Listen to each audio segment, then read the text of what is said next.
Because there are also going to be deals made. You know what I'm saying? Like, I mean, we can jump into this one too.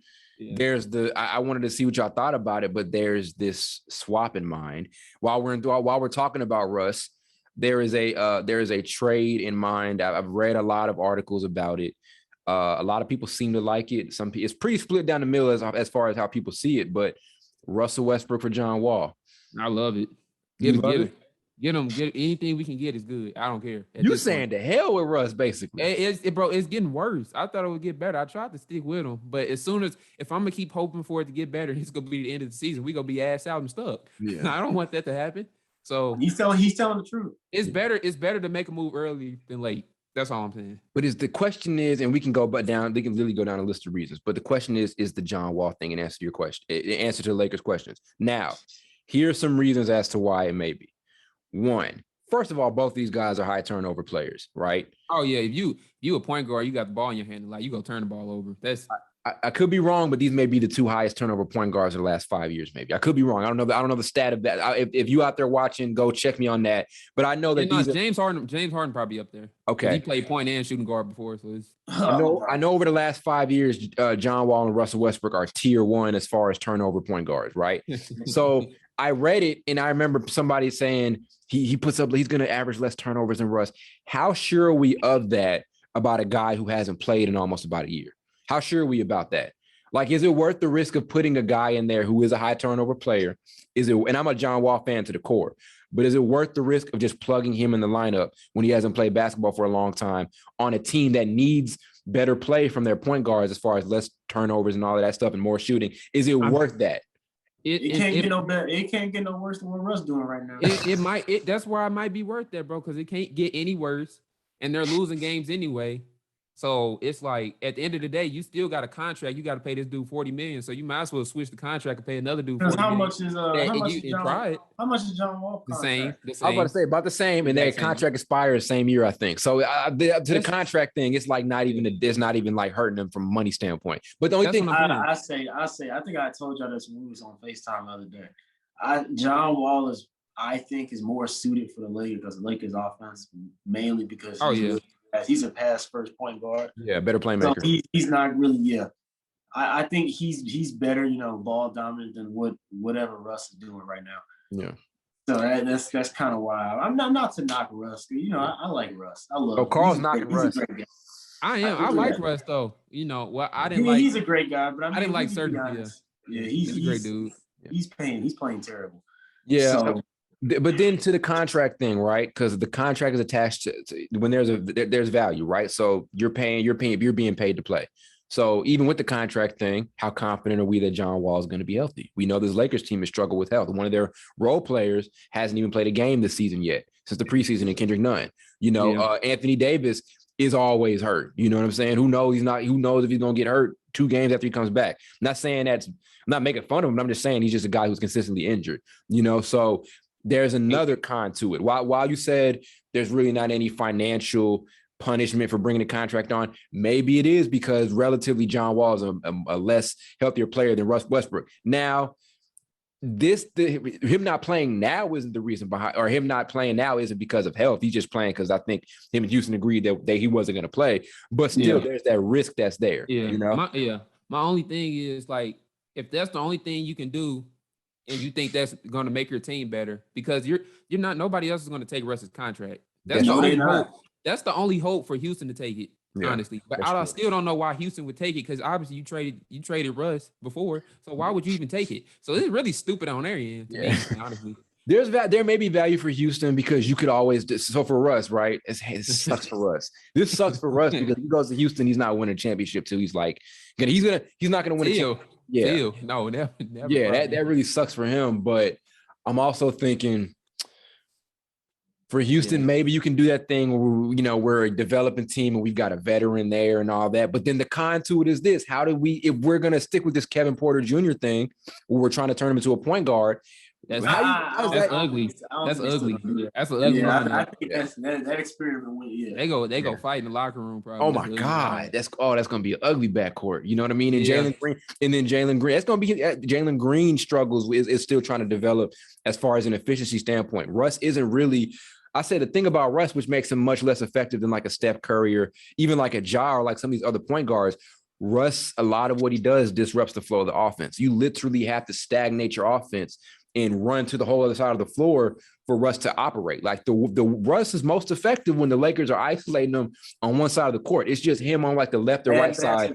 Yeah, you know what I mean? I guess, and you think that is because he's always been playing this way, but he like balanced it out because he could shoot better. Yeah. Now that he can't shoot, I feel like it's more obvious that he just stagnates the offense. Yeah, it's like there's just so many more limitations on his game now than we've ever really seen. You know what I'm saying? Because like you said, there used to be a point in time where Russ had a reliable enough jumper in some way. You know, that's what I'm saying. Do you think? Let me ask you. This is like a 2-part thing. Do you think that KD leaving him kind of like made it that way to project, like to make him kind of play the way he's playing now? I mean, obviously he benefited from it because he won the MVP, but pretty much after that it's been downhill. I think he became accustomed to that new playing style because after KD left that first year, it was kind of like, okay, I have to play. He had to play that way that first year. Oh yeah, it was no choice. Then I think it may have just stuck. You know what I'm saying? Now I can't act like Russ doesn't know how to take a back seat because he does know how to take a back seat. But the point is his style of play doesn't make sense if you're a developing Houston team. Like, I don't want to see a bunch of possessions where Jalen Green is just because like I said, you're in a position where if Houston takes him on, you got a Russell Westbrook and Kevin Porter Jr. backcourt. What is that? And you have to work on like you're working on trying to develop 2 perimeter players who are scoring minded guys, and you got Russell Westbrook there. What does that do for them? We might potentially see the biggest contract buyout in NBA history if they can't move. Because if you can't if you can't move him and he's still playing this bad, what else can you do at that point? If nobody wants to trade him, because then like why would it makes it now that I'm thinking about it, it makes no sense for Houston to trade for him. Yeah. Because you're getting another contract that's $40 million for a player that you're just not sure about. Yeah. So it's I don't know. And I can see even him asking like, hey, get me out of here. Because like I said, Russ want to win. Russ wants to win. Like I said, and like I said, a lot of the reason you're not winning right now is because of your play. I'm not going to put it solely on him. You know what I mean? Yeah, but he's been everything. Yeah, everything is. I kind of hate the social media just pins everything. I criticize him, but it ain't all his fault. Yeah, no, like, not at all. The shooter. I think the only reason is it's just the outlandish plays he's doing. So he plays too fast. Shaq was sitting courtside the other day, so he's playing too damn fast. He is. Yeah, he is. That's always been a positive thing about him. He gives it all, but sometimes you need to know when to slow your ass down, bro. Like, real talk. Going too fast. Yeah, he's like road runner on the court. Yeah, and he swore to God ain't nothing wrong with him. He was like, man, I'm gonna get it right, man. I ain't worried about you. I'm like, all right, bro, you gonna stop doing? I trust, bro. It's kind of sad though because you can see he's down about it. I don't want to keep. He definitely down about it. And here's why I'm here. And like I said, it could end up coming down to they don't need to trade Russ because, like I said, so much of it right now is internal. As I said, there's not. That's what I'm saying. But there's nothing on this roster where I say they're missing. Everybody talks about a Lakers trade. Everything with me is like every Lakers trade is right now centered around getting rid of Russell Westbrook. Every Lakers trade over the last couple of years, I feel like. I can't say that, but every Lakers trade rumor this year isn't about let's get a guy to help us with this. It's about let's get this guy off our roster. You know what I'm saying? Yeah. Ain't that crazy? Because when you have a 37-year-old in LeBron who's averaging near 30, he's almost averaging 30 points. He's the second. He's number 2 in leading scores in the league. So for him to average 30 and you're still losing games should tell you something's wrong. Yeah.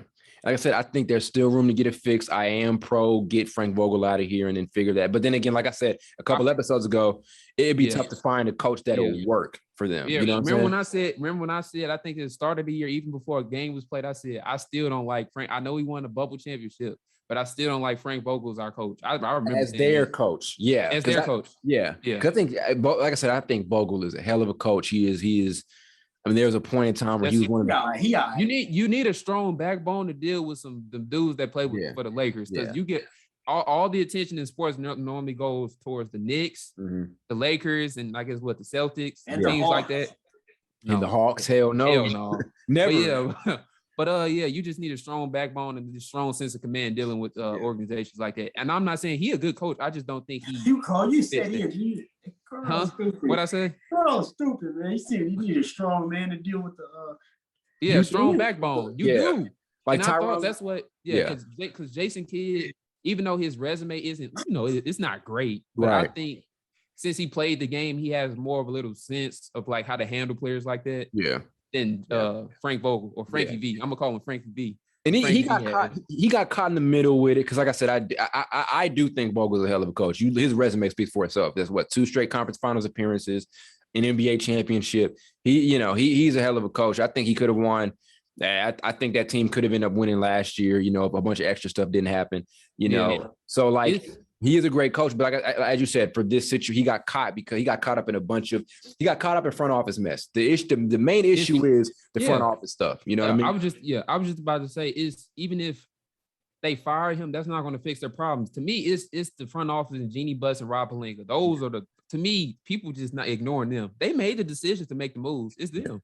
Yeah. Like I said, I think the balance out is this. I think Russ can get it right. I think the Lakers can get it right with this roster. I definitely do. I'm gonna stop holding out for a big Lakers run around. Like if they don't make a big run by early March, I'm like, all right. If they don't make a run by the end of February, I'm telling you, it's not. But that's what I'm saying. It's too much of a risk to just depend on a run when you can potentially make a trade if you can. I don't know if you can. Yeah. But you should at least attempt because I don't see nobody taking Russ at this stage of his career for $40 million.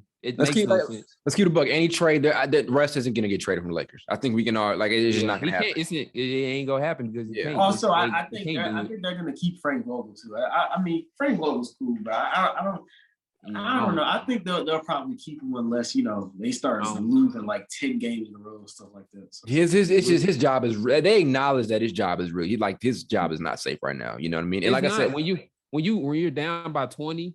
Like all the time, each game, and you come back, but you still don't win, but you were down by 20 each game, they're going to blame the coach majority of the time. So if he keeps losing by 20 and like getting blown out, he's going to lose his job. Yeah, all of that stuff. So we'll see what happens, but it can end up being Frankie V. I mean, like I said, the Wall trade was interesting. I read all the articles, but I'm like, nah, it's still not worth the risk. And as you guys mentioned, why would Houston like really want to go do that? What does it do for them in their development?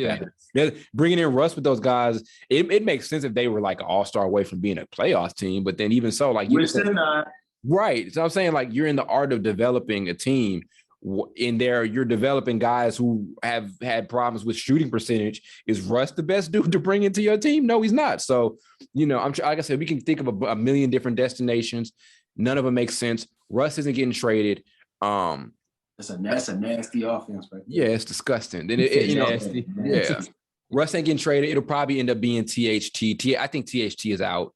I think he's the guy. Yeah, I think we'll end up seeing Frank Vogel and THT, not Lakers. By the end. He doesn't. THT. I like him as a young player. He just doesn't fit, and his IQ is questionable sometimes. Yeah.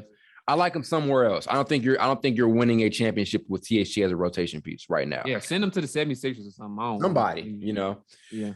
I mean, that's, like I said, to balance out, I can blame the front office for making some of the moves because they could have tried a better job to retain that championship roster they had. Yeah. They went out and got a million dudes and all of that. And like I said, it's been a bunch of stuff there. Like I said, last year was kept that team from last year. Yeah, but exactly. Now some of that wasn't their fault because we had the shooter situation. What I mean? But I understand why they made some of those moves because Anthony Davis' health is always a question. So they got all those bench players counting on them to fill that spot if he gets hurt. Look what happened. He got hurt. So obviously they predicted what was going to happen.